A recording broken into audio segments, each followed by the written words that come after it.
The skies above Moscow are no longer a symbol of peace. A new sound now echoes through the city, the ominous buzz of drones followed by the deafening roar of explosions. What was once unthinkable has become a terrifying reality for Muscovites. Drone strikes, once a rarity, have become a daily occurrence, casting a long shadow over the city. The frequency of these attacks has increased dramatically in recent months. Residents wake up to the news of downed drones, their morning commutes disrupted by road closures and heightened security measures. Images of burning buildings and plumes of smoke have become all too familiar on social media, a stark reminder of the war that was once a distant concern. The psychological toll on the city's inhabitants is undeniable. The constant fear of attack has permeated daily life, turning routine activities into calculated risks. Parents hesitate to send their children to school, worried about their safety. Businesses operate with uncertainty, unsure of what the next day will bring. The Kremlin, once a symbol of power and stability, now finds itself struggling to maintain a sense of normalcy. The fact that Ukrainian drones can penetrate so deeply into Russian territory, striking at the heart of the nation, has exposed vulnerabilities that few could have imagined. The effectiveness of these drone strikes lies in the use of advanced technology.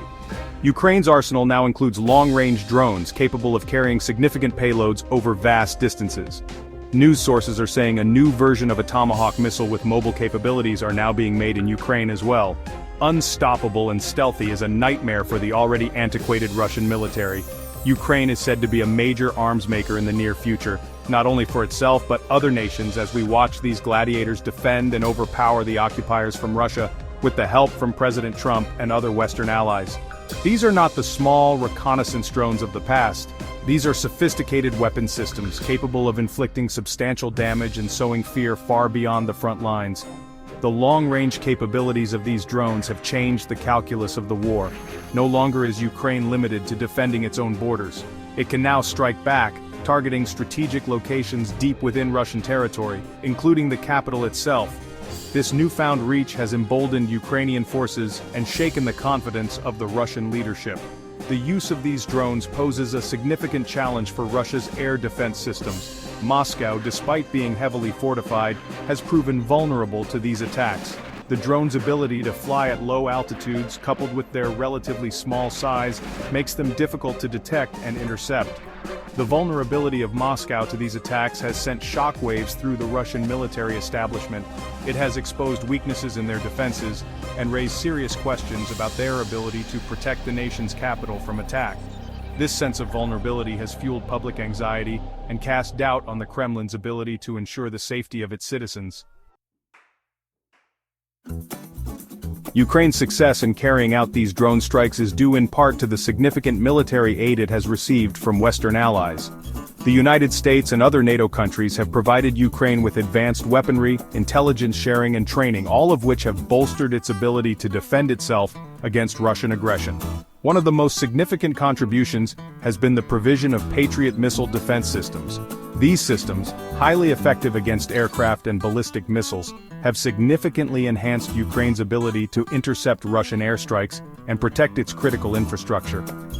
While the Patriot systems are not specifically designed to counter small, low-flying drones, their presence has forced Russia to allocate more resources to air defense, diverting them from other areas of the conflict. This shift in resources has created opportunities for Ukraine to exploit, including the use of drones to target Moscow. The influx of Western technology has been a game-changer for Ukraine, allowing it to not only withstand the Russian onslaught but also to take the fight to the enemy. This shift in the balance of power has raised concerns in Moscow and fueled speculation about a potential escalation of the conflict. The increasing frequency and audacity of drone strikes on Moscow have sent shockwaves through Russian society, raising profound questions about the Kremlin's handling of the war and its ability to ensure the safety of its citizens. The once unthinkable sight of Ukrainian drones penetrating Russian airspace has exposed vulnerabilities in Moscow's defenses and fueled a sense of anxiety and uncertainty among the population. The Kremlin's response to the drone strikes has been a mix of defiance and attempts to downplay their significance. State-controlled media outlets have downplayed the impact of the attacks, often portraying them as unsuccessful attempts by Ukraine to terrorize the Russian people. However, the images of downed drones and damaged buildings widely circulated on social media tell a different story. The drone strikes have exposed cracks in the facade of stability that the Kremlin has carefully cultivated. The fact that Ukraine, a country Russia once dismissed as a minor military power, is now capable of striking at the heart of the Russian state, has raised questions about the competence of the military leadership and the true cost of the war. This growing sense of unease has fueled speculation about potential unrest within Russia. Some analysts believe that the drone strikes, coupled with the mounting casualties and economic hardship caused by the war, could lead to a groundswell of opposition against the Kremlin, potentially sparking protests or even a challenge to Putin's authority.